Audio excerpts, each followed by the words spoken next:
Hello my dear student, today we are talking about this friction problem. Problem में क्या दे रखा है, if the friction coefficient between the ground and the bigger block, ये जो बिगर block है और ग्राउंड इन दोनों को भी फ्रिक्शन कोएफिशिएंट दे रखा है म्यू अपन को, ठीक है ना। और फिर दे रखा है there is no friction between the blocks, इन दोनों ब्लॉक के बीच कोई फ्रिक्शन नहीं है। Then the minimum limiting friction, यहाँ पर मिनिमम लिमिटिंग वैल्यू पूछी अपन को म्यू की।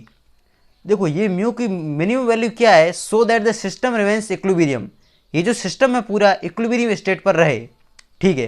तो अब देखो सिंपली अपन बात करें तो स्ट्रिंग से कनेक्टेड है इस तरह से, ठीक है। तो स्ट्रिंग से कनेक्टेड है, इसका मतलब श्योर है कि स्ट्रिंग में टेंशन होगा, क्रिएट होगा टेंशन, क्योंकि ब्लॉक कनेक्टेड है, ब्लॉक इस तरह से जा रहा है। तो यहाँ पर देखो पॉइंट से हमेशा अवे होता है स्ट्रिंग में टेंशन, तो पॉइंट से अवे इस ब्लॉक पर टेंशन टी, ठीक है ना। अब इस ब्लॉक पर बात करूँ तो टेंशन टी होगा अपवर्ड डायरेक्शन में, ठीक है। अब देखो टी इस तरह से पूरा टेंशन रस्सिंग एक ही है, टेंशन टी रहेगा, ठीक है।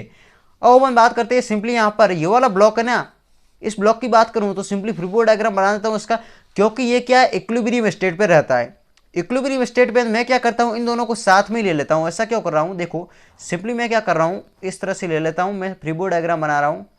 ये फ्री बॉडी डायग्राम ये साथ में ले लेता हूँ एम मास, ठीक है। मैंने दोनों को साथ ले लिया क्योंकि इन दोनों को भी फ्रिक्शन नहीं है, इन दोनों को मैंने साथ ले लिया। अब मैंने क्या किया, यहाँ पर देखो 2m, ठीक है ना, m हो गया, ठीक है। अब मैं इन दोनों को फ्री बॉडी को यहाँ पर ये पुली कनेक्टेड है, सिंपली मैं बात करूंगा हॉरिजॉन्टल मोशन की, ठीक है ना। हॉरिजॉन्टल डायरेक्शन में जो भी फोर्सेज लग रहे हैं ना, उन्हीं को मैं इंक्लूड करूंगा क्योंकि मैं हॉरिजॉन्टल मोशन की बात कर रहा हूँ, ठीक है। तो देखो इस पर, देखो इस पुली की बात करूँ तो इस पर यहाँ पर स्ट्रिंग इस तरह से कनेक्टेड थी, ठीक है ना। इस पॉइंट से अवे फोर्स लगेगा टेंशन टी, ठीक है ना। अब ये टेंशन टी डाउन में लगेगा, वो की वर्टिकल है, ठीक है ना, इसकी मैं बात नहीं कर रहा हूँ, ठीक है। अब यहाँ पर टी इस डायरेक्शन में लग रहा है, जैसे ही देखो इसका मोशन इस डायरेक्शन में होगा, देखो ये धीरे धीरे नीचे जाएगा, इस डायरेक्शन में जाएगा, श्योर है, ठीक है। तो इस डायरेक्शन में जा रहा है, तो इस पर नेट फोर्स कितना है, एक तो टी हो गया ये, और एक यहाँ पर ये हो गया टी टेंशन, ठीक है, क्योंकि ये देखो स्ट्रिंग कनेक्टेड है यहाँ पर, ठीक है, टी हो गया।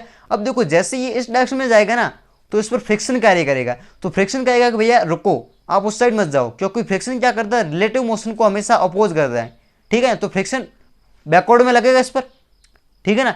अब फ्रिक्शन बैकवर्ड में लगेगा, इसको रोकेगा, तो फ्रिक्शन बैकवर्ड में लगा दिया। अब फ्रिक्शन की वैल्यू अपन बोल सकते हैं, फ्रिक्शन क्या होता है, म्यू इंटू एन होता है नॉर्मल।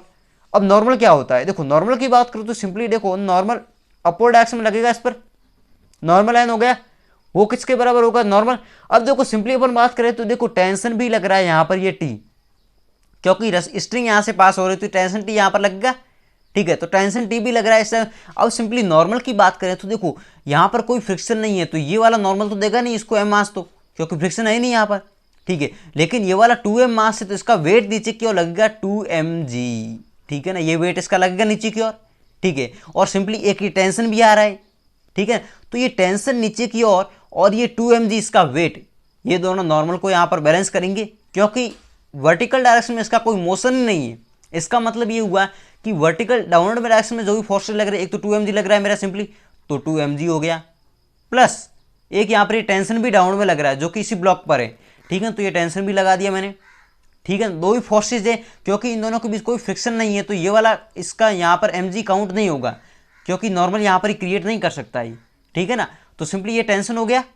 अब अपन बात करें इक्वल टू, ये इक्वल टू क्या होगा, नॉर्मल के, क्योंकि वर्टिकल फोर्स इक्वल है, क्योंकि इस डायरेक्शन में इस 2m का कोई मोशन नहीं है वर्टिकल डायरेक्शन में, ठीक है ना।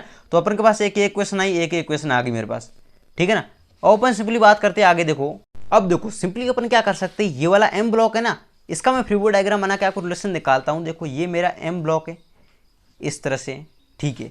अब यहाँ पर इस पर टेंशन अपवर्ड डायरेक्शन में लग रहा है, ठीक है, अपवर्ड डायरेक्शन में लग रहा है, इसका वेट भी तो नीचे क्यों लगेगा, जो कि mg होगा मेरा सिंपली, ठीक है ना। अब यहाँ पर कोई फ्रिक्शन नहीं है, ठीक है, फ्रिक्शन नहीं है, इसका मतलब बस दो ही फोर्सेज है वर्टिकल डायरेक्शन में इस पर, ठीक है। जब दो ही फोर्सेज है इस पर, तो इसकी में देखो यहाँ पर इसने देख रहा है इक्विलिब्रियम स्टेट, इसका मतलब क्या हुआ, ये टेंशन किसके इक्वल होगा, mg के इक्वल होगा, तभी ये वर्टिकल मोशन नहीं होगा इसका, ये रेस्ट पर रहेगा, इक्विलिब्रियम स्टेट पर रहेगा। इसका मतलब टेंशन इक्वल टू mg, मेरा टेंशन mg के इक्वल आ गया, ठीक है ना। अब सिंपली मैं क्या कर सकता हूँ, देखो मेरा टेंशन इक्वल आ गया। अब देखो एक और इक्वेशन लिखनी है मेरे को सिंपली यहाँ पर, किस तरह से, ये जो फ्री बॉडी डायग्राम है इसका मैंने वर्टिकल, देखो इसका मोशन नहीं हो रहा है, इक्विलिब्रियम स्टेट है। इसका मतलब क्या हुआ, इस डायरेक्शन में जो भी फोर्सेज लग रहे हैं ना, वो फ्रिक्शन को बैलेंस करेंगे, क्योंकि देखो इस डायरेक्शन में एक ही टेंशन लग रहा है, एक ही टेंशन लग रहा है। इन दोनों को ब्लॉक का मैंने साथ में फ्री बॉडी डायग्राम क्यों बनाया, क्योंकि ये नॉर्मल एक और यहाँ पर वेरिएबल आ जाता, ये नॉर्मल वेरिएबल आ जाता, अकेला का बना था ना, तो यहाँ पर एक और नॉर्मल वेरिएबल आ जाता, तो यहाँ पर फिर नॉर्मल ज़्यादा वेरिएबल हो जाते ना तो कैलकुलेशन ज़्यादा हो जाती, इसलिए मैंने दोनों का साथ बना दिया। इसने इस पर लगाया, इसने वापस इस पर लगाया, तो नॉर्मल आपस में कैंसिल आउट हो गए, ठीक है ना, कैंसिल आउट हो गए, ठीक है। इसलिए मैंने देखो, अब देखो ओरिजिनल डायरेक्शन की बात करूँ तो इस डायरेक्शन में कोई मोशन नहीं हो रहा ओरिजिनल में, इसलिए यहाँ पर नेट फोर्स 0 होना चाहिए। अब देखो ओरिजिनल में कौन कौन से फोर्सेज लग रहे हैं, एक तो ये टेंशन टी है, एक ये टेंशन टी है, ये तो वर्टिकल, इसका तो कोई मीनिंग नहीं है, ठीक है। तो ये टेंशन ये टी है, दो 2T हो गया यहाँ पर सिंपली, ठीक है। अब ये 2T किसको मैनेज करेगा, इस फ्रिक्शन को मैनेज करेगा, ठीक है, फ्रिक्शन दोनों को मैनेज कर रहा है। इसका मतलब मैं बोल सकता हूँ 2T इक्वल टू फ्रिक्शन होना चाहिए, क्योंकि फ्रिक्शन ही तो है जो इन दोनों को मैनेज कर रहा है, यहाँ पर मोशन होने से रोक रहा है, ठीक है। तो सिंपली मेरा हो जाएगा 2T इक्वल टू फ्रिक्शन, ठीक है ना, ये हो गई इक्वेशन। बस मेरे पास इक्वेशन आ गई। अब सिंपली मैं क्या करूँगा, वैल्यू पुट कर दूंगा यहाँ पर, सिंपल भी है। टेंशन की वैल्यू mg के इक्वल है, तो सेकंड इक्वेशन देख सकते हैं अपने यहाँ पर, ट्वाइस ऑफ mg प्लस का यहाँ पर सिंपली मेरे पास हो जाएगा यहाँ पर फ्रिक्शन। मैं देखो यहाँ पर टेंशन की वैल्यू mg के इक्वल है, तो पुट कर रहा हूँ यहाँ पर, यहाँ से देखो ये मेरा किसके नॉर्मल के इक्वल हो गया, ठीक है ना। ये देखो सेकंड इक्वेशन में तो मेरा सिंपली नॉर्मल आ गया, यहाँ से कितना आया, थ्राइस ऑफ mg। जब मेरे पास नॉर्मल आ गया तो बस मेरे को क्या चाहिए, कुछ नहीं चाहिए। देखो सेकंड इक्वेशन है, इसमें पुट कर दूंगा मैं सिंपली। देखो किस तरह से करूंगा, ट्वाइस ऑफ टी, टी की वैल्यू मेरे पास mg के इक्वल है, तो सिंपली mg हो गया, इक्वल टू फ्रिक्शन। फ्रिक्शन मेरे को पता है, मेरे को वैल्यू पता है म्यू इंटू एन है, तो म्यू और नॉर्मल मेरे को पता है, यहाँ पर देखो थ्राइस ऑफ mg है, तो बस थ्राइस ऑफ mg हो गया सिंपल। यहाँ से क्या होगा, mg से mg कैंसिल आउट हो गया, यहाँ से म्यू की वैल्यू आ गई मेरे पास 2/3। इसका मतलब यहाँ पर सफिशियंट, जब म्यू फ्रिक्शन कोएफिशिएंट की वैल्यू 2/3 होगी ना, तब यहाँ पर क्या होगा, मोशन रेस्ट पर आ जाएगा ये पूरा सिस्टम, और यहाँ पर इक्विलिब्रियम स्टेट पर रहेगा, ठीक है। तो म्यू की वैल्यू अपनी 2/3 आ गई। आई होप आपको ये कंसेप्ट क्लियर हो गया होगा।